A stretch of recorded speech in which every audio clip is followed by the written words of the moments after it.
আসসালামু আলাইকুম। অনলাইন ক্লাসের পক্ষ থেকে সবাইকে স্বাগতম। অনলাইন ক্লাসের ধারাবাহিক প্রক্রিয়ায় আজকে আলোচনার বিষয় হলো ষষ্ঠ শ্রেণীর বাংলা বইয়ের ৪৩ পৃষ্ঠার প্রতিশব্দ। চলো আমরা দেখে নিই। প্রতিশব্দ মানে হচ্ছে সম অর্থবোধক বা সমান অর্থে বোঝাবে অনেকগুলো শব্দই, বা অনেকগুলো শব্দ হচ্ছে একই রকম অর্থ প্রকাশ করবে। চলো আমরা দেখে নিই।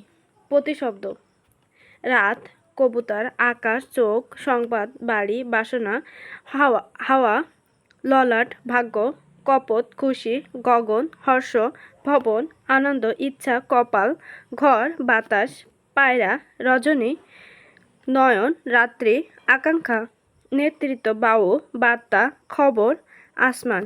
উপরের ছক থেকে একই রকম অর্থ প্রকাশ করে এমন শব্দগুলো আলাদা করো, একটি করে দেখানো হলো।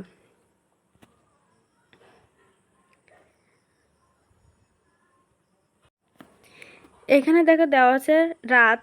রাতের হচ্ছে প্রতিশব্দ রাত্রি আর রজনী। রাত মানে হচ্ছে আমরা যেমন রাতকে বুঝি, রাত্রি মানে হচ্ছে রাতকে বুঝি, আবার রজনী মানেও আমরা রাতকে বুঝি। এইভাবে ওপরে শব্দগুলো একই অর্থে ব্যবহৃত হয় এমন শব্দ খুঁজে বের করতে হবে। চলো আমরা নমুনা ছকের উত্তরটি দেখে নিই। আমরা উত্তরটি দেখে নিই। রাত, রাত্রি, রজনী। চোখ, নয়ন। নয়ন মানেও চোখ, আবার নেত্র মানে হচ্ছে চোখ।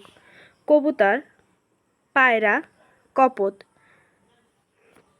আকাশ, গগন, আসমান। সংবাদ, খবর, বার্তা। বাড়ি, ঘর, ভবন। ইচ্ছা, বাসনা, আকাঙ্ক্ষা।